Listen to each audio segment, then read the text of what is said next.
Okay, new project. This is a Technics SA-5270. From what I'd heard, it was in a restaurant with a bunch of other Technics equipment for different rooms, and I received it through a trade, and it says it's a parts unit, but I don't know. We'll just see if it's a parts unit or not. The fuses are not in it, so I got to get some of those in there and clean this thing up, and we'll see what we end up with. First thing I'm going to do is use some alcohol, see if this old tape and crud that's all over this thing will come off. And I don't know. I took as much tape off as I could. You see, it's just glue now on here. I don't want this writing to come off, so that's why I'm going to try alcohol. I'm kind of hesitant to use lacquer thinner or something. Maybe I will in areas where there's no writing, just to get this off a little quicker. Even more tape on the top here. But as far as aesthetically, it's, cosmetically, it's about as bad as I've ever seen. So, but nothing's broken. Doesn't appear. All the knobs are on there, so that's a good thing. So let me go ahead and clean this up, and we'll see what works and what doesn't. So it's not 100% clean, but it looks a lot better without all that petrified tape and glue and all that stuff. Actually, the alcohol took all that off of there. You can probably see a little bit of the writing that was over here that's still left on there. There's a little mark over there, but most of it's gone. So I was gonna open this up myself, but kind of a lot of projects going on right now. So I'm gonna take this. I'm more comfortable taking it to my tech guy that I always go to for my overflow projects. So I'm gonna take a ride over there today and let him diagnose whether this thing can be salvaged or not. So we'll see how that goes. Back up for a second and give you the kind of the full story on what this is. So probably 6 months ago, I traded a guy that had a bunch of Technics turntables and receivers and some various speakers, and he pretty much got them with the intention of fixing them and reselling them, and I guess he just got to the point where he got frustrated and just needed to get rid of the stuff. So I gave him a couple of good units, good working units, Pioneers, and he gave me all this stuff, and I'm finally getting to it now. I put it in my storage unit, and so what happened is, the reason why I pulled this out is because I had a different ad for Marantz 2252 in Marketplace, and sometimes you get questions from people if you have different things. So a guy responded to that ad and asked me if I had any Technics receivers, and specifically a 5270. I have no idea why. But he was asking for that, and I said, I remembered that, I had all this stuff I picked from this guy or traded with this guy. And I said, you know what? I thought I remembered having one of those, but, memory was a little cloudy. So I went last night to my storage unit and dug around in there and found the 5270 and sent him a message. Said, can't believe it, but I found the unit you're looking for. So anyway, regardless, I need to, whether he buys this or not, I need to get into this stuff that's been sitting in the back of my storage unit and start evaluating and either selling it for parts or getting it working. So at this point, I'm gonna start taking these to a little place that I go to. He's great with electronics. His name is Brad. The place is called Entertainment Mart in Cumming, Georgia. He does a great job. He's fast, he's reasonable, and that's where. So I had this one, 5270 specifically. It was what the one guy was asking for, and I had this one in a back room at my house, and I said, okay, well, that one was easy. I'm going to take both of these to him. This one's a SA-400.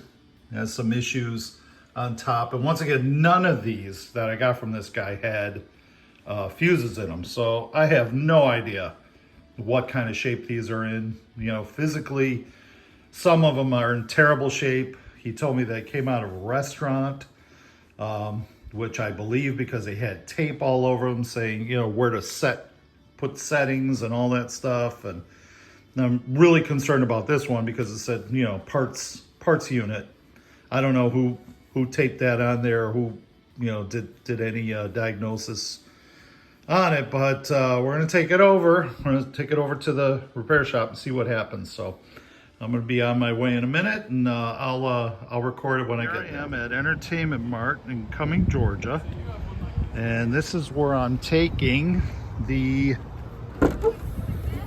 Technics 5270 for repair. So let's take it in there and hand it off and see what can be done. Here am I. I'm here at Entertainment Mart with Brad.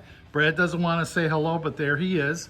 Anyway, so we got the 5270 here, and it might just be a parts unit or it might not be. And he's going to take a look at it and let me know what the deal is. So we'll see later. Okay, so this is the 5270 Technics, back from Brad, Electronics Repair, and it's all ready to go. He has on here replaced output transistor fuses, caps, and resistors. I guess it's just some specific ones that he had to. He put in lights and clean the controls and the front panel. So here it is. Because of copyright, I'm just going to go ahead and turn this on and you can listen for the click. There you go. There's the click. I already had it running last night, so it's working really good, and it's ready to move on to a new home. So this thing, if you look at the original view of this thing, it looked hopeless, but here it is. It looks good now, and it's functioning 100%. Hope you enjoyed. Okay, so here's the unit lit up. I'm gonna go ahead and. Okay, so I've got the the FM running right now, and I don't even have an antenna on this. So you can see there's no antenna. It's still picking up in Canton. It's picking up this station fairly decent. But anyway, so here's the sound coming on the left. Actually, what I'll do is flip it between the left and the right. So there's the right. Nothing on the left. Switch it to the left. Nothing on the right. So that's FM. Balance it back out again. And now you'll probably be able to hear the treble all the way off. That means treble all the way up, and a commitment to making your car buying experience quick, easy, and convenient. We work hard to help you find the right car at the right price. Loudness. Experience designed around you, whether you shop in person Hear or online. The bass kick in. Are we perfect? No. Sometimes things don't go as smoothly as and we just hope. using Maybe the bass. there's a miscommunication or an unforeseen hiccup. We get it. And then when down, happens, bass down, we work to make bass it right. all the way up. That's why last year we earned nearly 14,000 positive So reviews all the from controls customers work on who trust us it. to do the right thing. When you're ready All the for major next vehicle, controls. trust the name that's been doing I'll right go by ahead and I'll customers switch for this to AM. Get something coming in here. I think 7. Regain your love life, regardless of your age or medical history. Choice Men's Health guarantees That's results on your no first visit, antenna or you pay again. nothing. Call now, 404-400. I'll go ahead and That's 404-400. I can't do auxiliary because I have to use my phone to put something into the unit. But I'll go ahead and I'll put the phono in here, you can hear that working. And you know what, I can probably put the phono into the auxiliary. It's going to sound weird, but at least you know that signal's going through and getting reproduced. So do that in a second. This is the phono going right now. Some, I guess I had Pure Prairie League hanging around. And you let me fly, give me a sweet. It's on phono. Everything's flat. Honey, won't you call out your train time? 'Cause I'm waiting on you. So now I'm gonna go ahead and put the phono through auxiliary. It's gonna sound a little weird. I'll make it try and make it sound as good as I can. It's on auxiliary now, and if you know anything about phono inputs versus regular auxiliary or tape or CD, there's a big difference in volume. So you plug a passive turntable into an auxiliary input, it comes out, but it's just at very low volume and sounds kind of strange. But at least you can hear now that it's working. I think that's about everything.